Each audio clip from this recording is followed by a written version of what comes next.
पाकिस्तान की जानिब से फ़ज़ाई हदूद की बंदिश ने भारतीय एयरलाइंस घुटनों पर आ गई हैं। एयर इंडिया ने मोदी सरकार से 4000 करोड़ रुपए की सब्सिडी का मुतालबा कर दिया है। पाकिस्तान मुखालिफ भारतीय सहाफ़ी अर्नाब गोस्वामी ने अपने प्रोग्राम में बताया कि ऑपरेशन सिंदूर के बाद एयर इंडिया ने भारतीय हुकूमत से जर तलाफी तलब किया है। भारतीय सहाफ़ी ये खबर सुनाते भड़क उठे और कहा कि एयर इंडिया को शर्म आनी चाहिए। उन्होंने एयर इंडिया के न्यूजीलैंड से ताल्लुक़ रखने वाले CEO को भी तनकीद का निशाना बनाया।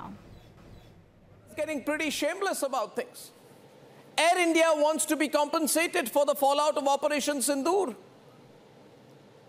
You cannot imagine it. This man Campbell, this foreigner heading Air India, he says that